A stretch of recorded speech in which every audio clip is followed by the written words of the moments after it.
Hello friends, नमस्कार। मैं मिथिलेश चौधरी बहुत वीडियो लेकर के आता हूँ और आपके फरमाइश पर लेकर के आता हूँ। किसी ने पूछा कि सर हम लोग बिजनेस करते हैं लेकिन बिजनेस करने में हमको बहुत तकलीफ आ रही है, तो ये बिजनेस में हमको क्या करना चाहिए, नहीं करना चाहिए, कैसे बिजनेस करना चाहिए, रबर शीट क्या है। बहुत सारे लोग क्वेश्चन करते हैं ये यार, कंडक्टिव रबर शीट क्या आता है, सेमी कंडक्टिव क्या आता है, एंटी स्टैटिक क्या है। तो कस्टमर कंफ्यूज होते रहते हैं, तो उसके सारे पे हमारा एक एक वीडियो रहता है। जब उनको वीडियो भेजता हूँ तो उनको समझ में आता है कंडक्टिव क्या है, सेमी कंडक्टिव क्या है, एंटी स्टैटिक क्या है। तो इस तरह से देखिए, नॉलेज हमको बहुत ही होना चाहिए बिजनेस करने के लिए। हम जिस फील्ड में हैं उस फील्ड को आपको नॉलेज नहीं है तो हम बिजनेस नहीं कर सकते। देखिए, अब सीट क्या है, तो सीट और मैट में आपको फर्क पता होना चाहिए। जैसे सीट बोले तो कहीं भी आपको पेस्ट किया जाता है, परमानेंट फिक्स कर दिया जाता है। सीट वर्ड आते हैं, उसको परमानेंट क्या किया जाता है, आपको कहीं ना कहीं परमानेंट सेट कर दिया जाता है या फिट कर दिया जाता है, काट के लगा दिया जाता है, या गैसकेट का काम करता है, कहीं कहीं तो पैकिंग का काम करता है। तो उसी को हम लोग सीट बोलते हैं। और मैट का मतलब होता है फोल्डेबल होता है, यूज एंड थ्रो होता है, आप यूज एंड हैंडलिंग होता है। तो दोनों में आपको ये फर्क होता है। जैसे आपका डोर मैट होता है, हॉलो डोर मैट होता है, तो उठा उठा के रखने वाले को ही मैट बोलते हैं।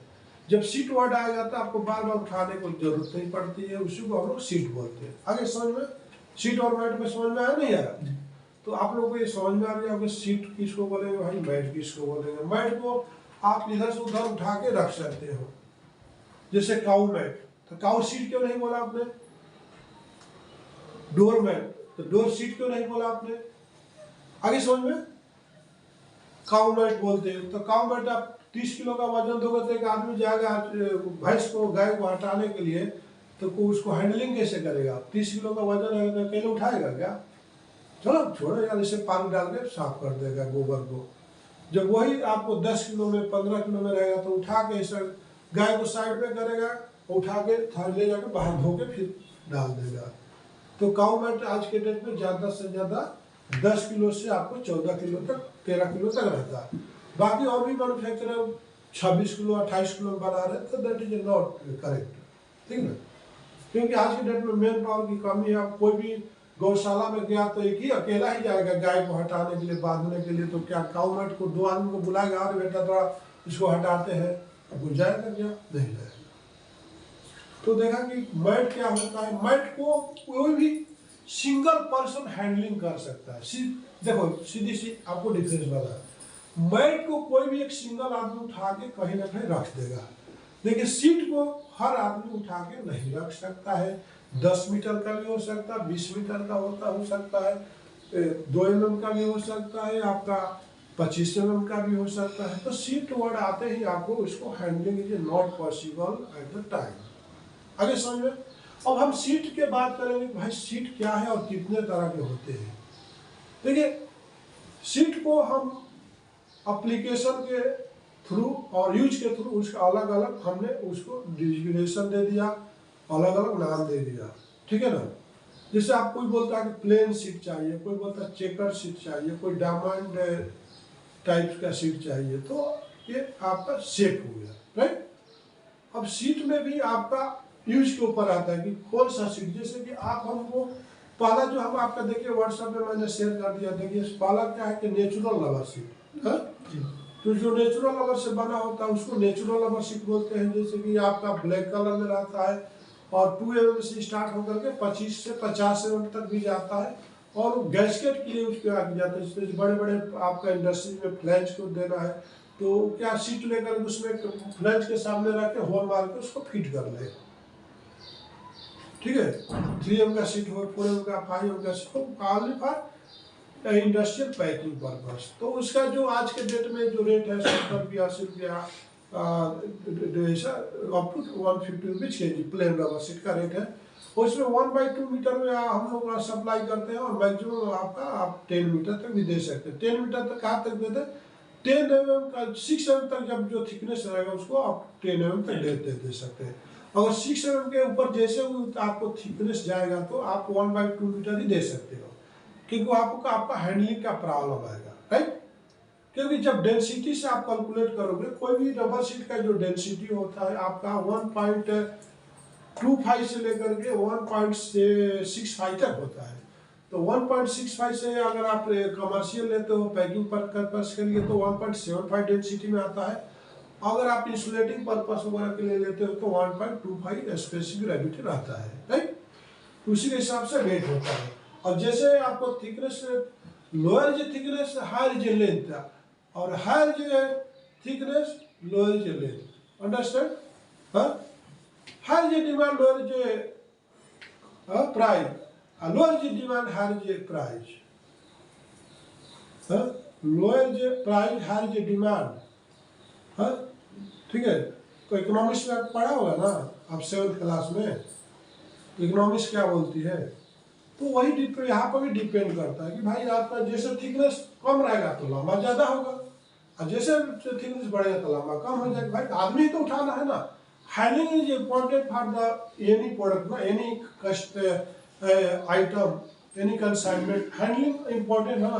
कोई भी आदमी का एफिशिएंसी कितना उठाने का, ज़्यादा से ज़्यादा 40 किलो, ज़्यादा से ज़्यादा 50 किलो, ज़्यादा से ज़्यादा अब 100 किलो 200 किलो तो कोई उठा कर नहीं डाल सकता है। तो हैंडलिंग को देख करके आपको सीट का भी, आपको जैसे कि आप एलडीपी सीट में जाते हो या रबर सीट में जाते हो तो ज़्यादा उसका वजन 65 kg तक रखेगा, 2 आदमी हैंडलिंग करके डाल दें, ठीक है। तो अब दूसरा क्या है रबर, नाइट्राइल रबर। जैसे कि नाइट्राइल रबर सीट जो होता है, जैसे ऑयल वगैरह यूज कर रहा है तो लोग नाइट्राइल रबर सीट लेते हैं। अब एक उनको आप जरूर मालूम है कि क्या लगने वाला, तो सीट लेकर उसमें कटिंग करके यूज कर लेते हैं, राइट। तीसरा क्या है वाइटाइन रबर सीट। जैसे वाइटाइन रबर सीट भी आपका बोले तो वेदर रेजिस्टेंस, हीट रेजिस्टेंस के लिए यूज किया जाता है। नेक्स्ट क्या है आपका सिलिकॉन रबर सीट, बोले तो हाई टेम्परेचर के लिए, हाई एप्लीकेशन के लिए आपको यूज किया जाता है।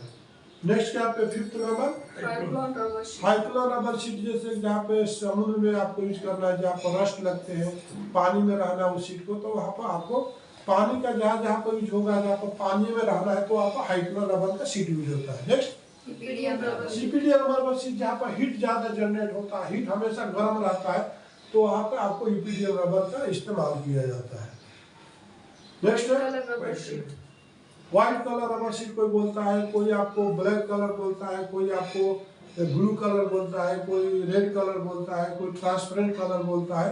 तो इस तरह के भी आपको मार्केट में रिक्वायरमेंट रहता है। तो आगे फिर नेक्स्ट हम लोग चलेंगे कि उसकी प्रॉपर्टी के हिसाब से कौन कौन से आपको रबर सीट होता है। तो प्रॉपर्टी के हिसाब से आपका जो है आता है कंडक्टिव रबर सीट, और एक जो आता है एप्लीकेशन के हिसाब से आपका फूड ग्रेड रबर सीट। जैसे कि आपका कंपनी में कोई काम चल रहा है, कुछ खाने पीने का चीजें गिर रहा, तो वो रबर सीट को बिछा देगा, उस पर फूड ग्रेड का जो आइटम है गिरेगा भी तो वहाँ से इजी आपको उठा सकता है। अब जमीन पर फर्श पर गिरेगा तो आपको उठा नहीं सकते, इसको आपको फूड ग्रेड का सीट डाल के उस पर वर्क होता है और उसको हम फिर इस्तेमाल कर सकते हैं, उसमें आपको कुछ साइड इफेक्ट नहीं रहेगा। अब चलते हैं कि प्रॉपर्टी के हिसाब से आपका, जैसे कि आपका कंडक्टिव रबर सीट हो गया। क्या हो गया? कंडक्टिव रबर सीट जो होता है, जैसे आप कंडक्टिव रबर सीट का मतलब होता है कि उसमें ओम्स देखा जाता है। जैसे कि आपका कंडक्टिव रबर सीट है तो 10 पर पावर 3 से लेके और 10 पर पावर 5 ओम्स बोलते हैं इसका। ओम्स मतलब उसमें करंट आएगा, और ये वैल्यू रहेगा, एक मीटर आता है, सरफेस रेजिस्टिविटी आता है, नहीं तो ओम्स मीटर भी आता है, उससे भी चेक कर सकते हो। और नहीं तो आपको एक सरफेस रेजिस्टिविटी मीटर आता है, उसके ऊपर आप रख के चेक करते हो। मेरा वीडियो में आप देख सकते हो, उस पर वीडियो बनाया हुआ है टेस्टिंग करते हुए।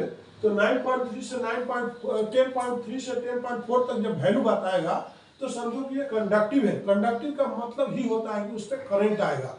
तो देखिए मटेरियल 3 तरह के होता है। कंडक्टिव होता है एक good conductor, bad conductor, semi conductor.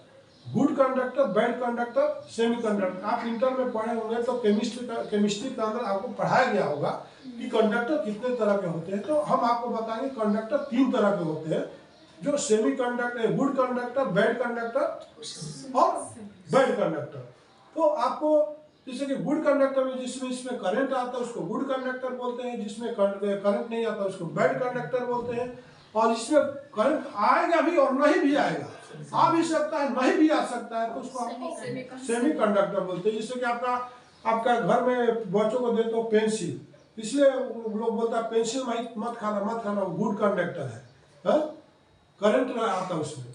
तो इस तरह से आपका वो हो गया आपका। इसी तरह से इसमें आपका रबर शीट में भी आपको होता है कि एक होता है कि आपका कंडक्टिव रबर शीट हो गया, दूसरा सेमी कंडक्टिव हो गया, एक होता है कि आपका एंटी स्टैटिक रबर शीट हो गया, एक हो गया इंसुलेटिंग रबर शीट। तो प्रॉपर्टी के हिसाब से करंट के नजर से देखा जाए तो, करंट के माध्यम से देखा तो 4 तरह से इसको आपको क्लासिफिकेशन किया गया है, जो संध्या फ्लेक्स आपको प्रोवाइड करता है। फर्स्ट कंडक्टिव रबर शीट आपको प्रोवाइड करते हैं 2 mm, 2.5 mm, 3 mm एंड एक ज्यादा चलता है, कभी लोग 5 mm बोलता है। स्टील प्लांट वगैरह में ज्यादा चलता है, ठीक है।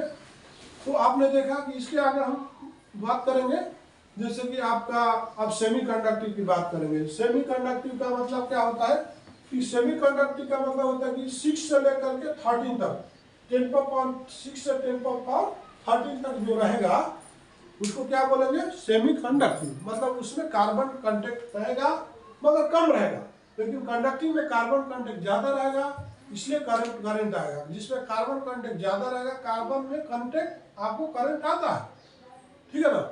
जब आप ग्राइंडर का फ्यूज उठ जाता है तो क्या बोलते हैं,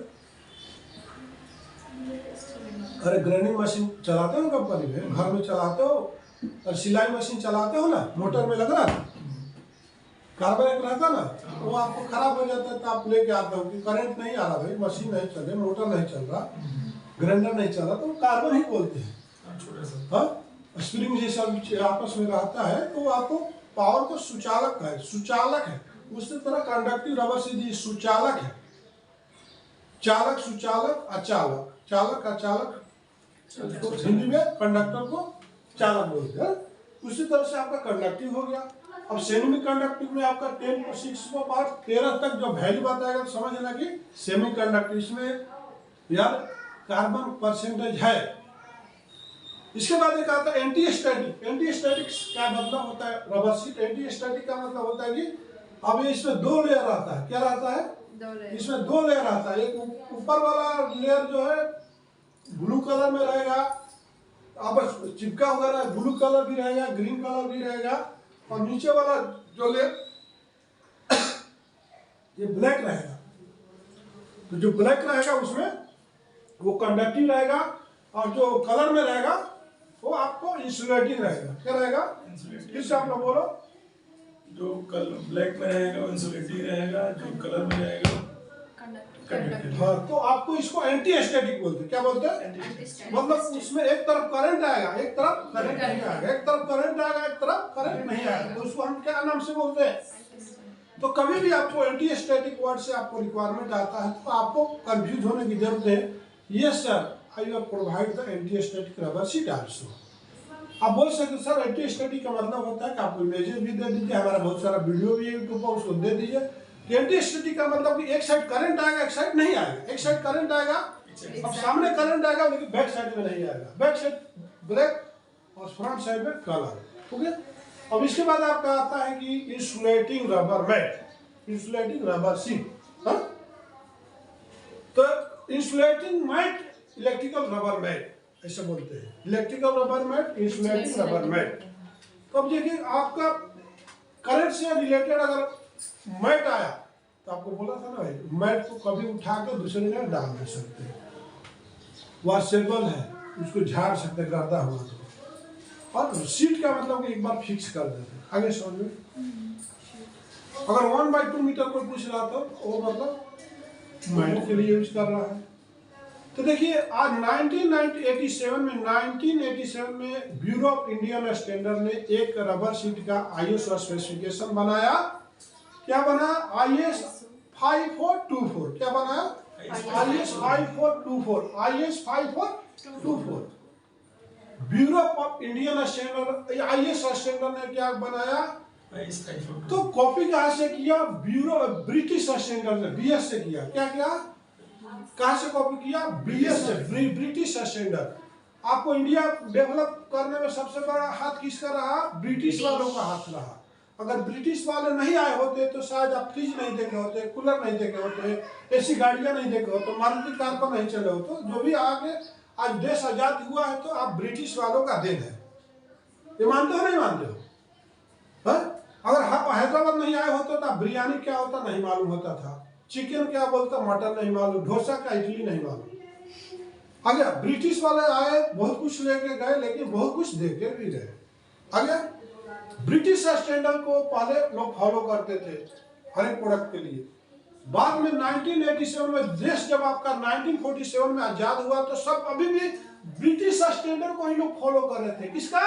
ब्रिटिश। और स्टैंडर्ड किसका फॉलो कर रहे थे? ASTM American testing standard. किसका कर रहे थे? American testing. इंडिया का कुछ भी नहीं था। क्या नहीं था? कुछ भी नहीं। जब इंडिया आजाद हुआ था कुछ था उनका खुद का कुछ नहीं था। पूरे डिपेंड कब से? संविधान कब बना था? 26 जनवरी 1947। आजाद क्यों हुआ? 15 अगस्त 1947। और संविधान कब बना? बहुत बड़ा वकील कौन था? Doctor B.R. अम्बेडकर। हाँ, उस टाइम का सबसे बड़ा एडवोकेट कौन था? Doctor B.R. अम्बेडकर। तो उसने संविधान को लिख दिया, उस टाइम से संविधान कानून बन गया। अब बताइए कितना शर्म की बात है। 1947 में हमारा देश आजाद हुआ, फिर भी हम ब्रिटिश के ही रूल रेगुलेशन पर चल रहे थे। सारे हमारे जो प्रोडक्ट थे ब्रिटिश स्टैंडर्ड पे थे, सारे टेस्टिंग मेथड्स जो थे आपका ब्रिटिश स्टैंडर्ड पे था, ASTM स्टैंडर्ड पे था, अमेरिकन स्टैंडर्ड पे था। क्या था? आपका कुछ भी नहीं था भाई। Nothing any specification for the India. After 97 में क्रांति हुआ और ब्यूरो ऑफ इंडियन स्टैंडर्ड में धमाके से मार्केट में आया। कौन आया? ब्यूरो ऑफ इंडियन स्टैंडर्ड आया। कब आया? 1987 में। लिख डाला, सब कॉपी पेस्ट कर डाला। कहां से? ब्यूरो ऑफ इंडियन स्टैंडर्ड से। क्या कर दिया? उनका पूरा कॉपी पेस्ट करने लगा। ब्रिटिश स्टैंडर्ड का पूरा कॉपी पेस्ट इंडियन स्टैंडर्ड में कर डाला 1987 में। और टेस्टिंग स्टैंडर्ड कहां से कॉपी पेस्ट कर लिया? ASTM अमेरिकन सिस्टम टेस्टिंग, जो अमेरिका का जो सिस्टम था पूरा कॉपी पेस्ट करके IS 3400 पार्ट 1 से पार्ट 26 तक ला जाके कॉपी पेस्ट कर दिया। कहां तक? IS 3400 part 1, part 2, part 3, part 4, part 5 up to 26 तक लिख डाला। आगे समझ में? अब मैं आपको एक एक वीडियो अगर टाइम देते हो, अगर इस वीडियो को जिंदगी में तरक्की करना चाहते हो ना सर, तो मैं आपको ब्रिटिश स्टैंडर्ड के बारे में बताऊंगा, ASTM स्टैंडर्ड के बताऊंगा। मेरे को बुक देखने की जरूरत नहीं है सर, मैंने बुक इतना पढ़ लिया है ना, को बुक कभी कभी खत्म होने वाला नहीं है। यहाँ पे है बुक सारे, आपको जरूरत है हमसे आपको पूछने की। इतने सारे बुक का हमने पढ़ा है 2000 तक। हाँ, अपने बचपन से 2002 तक इतने बुकें पढ़ दिया हो ना सर, शायद अब जिंदगी में कहीं बुक पढ़ने की जरूरत नहीं है। ये सारे यहाँ पे है। IS 3400 से लेके पार्ट 1 से लेके पार्ट 26 तक British standard, ASTM standard, IRC 83 part 1987 से, और आपका USI स्टैंडर्ड। इस जितने स्टैंडर्ड है हमने खुद स्टडी किया, प्रैक्टिकली इस पर हमने R&D भी किया, अपने हाथों से टेस्टिंग किया हुआ बंदा है। तो उस टाइम में आपका जो है, हम अब सब्जेक्ट पर आते हैं कि जो है IS 5424 बना 1987 में, और चेकर रबर इलेक्ट्रिकल मैट आया। ठीक है, तो इलेक्ट्रिकल चेकर मैट आया तो उस टाइम में आपका स्टार्टिंग क्या होगा? 2 mm से 6 mm से स्टार्ट हुआ। 6 mm, 8 mm, 10 mm, 12 mm, 16 mm, 20 mm, 25 mm, कोई 50 mm पूछा। उसकी फिजिकल प्रॉपर्टी कितने डिसाइड किया? 5 megapascal is a tensile strength, 250% is a elongation of break, hardness is a 50। और उसी पर हमारा इंडिया ने 2006 तक धमाकेदार काम किया। कितना? 2006। 1987 से 2006 तक बहुत काम किया। तो तो परिवर्तन संसार का नियम है। जो गरीब था वो अमीर हो जाता है और जो अमीर है गरीब हो सकता है। इसके बाद 2006 में फिर R&D हुआ, फिर रिसर्च एंड डेवलप हुआ और उसके बाद आ गया कौन? IAS 15652। कौन आ गया? IAS 15652 धमाकेदार के साथ मार्केट में आया। धोती कुर्ता बंद हो गया और 1991 में धमाकेदार के साथ जीन्स और पैंट आया। कब आया? धोती कुर्ता बंद करके जीन्स और टी शर्ट आ गया। उसी तरह से 2006 में IS ब्री यूरोप इंडियन स्टैंडर्ड धमाकेदार के साथ लेके आए इंसुलेटिंग रबर। भाई मैट को हटाते रहो, वो खिसकते रहता है, बहुत दिक्कत हो रही है। कोई चलता है तो उसमें पैर में फंस करके पहला नंबर पर गिर गया, आदमी का एक्सीडेंट हो गया, तो चेकर के हटाओ, बोली इंसुलेटिंग लेके आओ, चेकर को हटाओ, इंसुलेटिंग लेके आओ। आइए सामने, तब जाकर के आपको आप R&D हुआ। इसके बाद 2 mm से 2 mm, 2.5 mm, 3 mm बना, 3.5 भी बना। और उसका वोल्ट्स का यूरोप इंडियन स्टैंडर्ड ने अंदाज पे, बहुत कुछ होता है कि लोग अंदाज पे काम करते। क्या करते? अंदाज पे गोली मारते। चलो मारता हूं, गोली दे दिया, लेकिन सब गोली लगता नहीं है।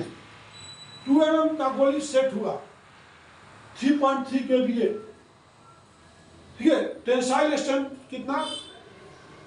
50 मेगापास्कल, इनोवेशन 400%, सब कुछ हो गया हुआ। डाइलेक्ट्रिकल टेस्ट से ब्रेकिंग लीकेज टेस्ट सब हो गया हुआ। किस पर लीकेज सक्सेस हुआ? 2 mm, 2.5 mm, 3 mm, लेकिन 3.5 पूरी तरह से फ्लॉप हो गया। क्या? फ्लॉप हो गया। 3.5 mm पूरी तरह से मार्केट में बीट हो गया, सक्सेस हुआ, क्योंकि 2.2 के लिए 3.3 के भी था वोल्ट्स, लेकिन 2.5 के लिए 11 के भी था, 3 mm के लिए 33 के भी था।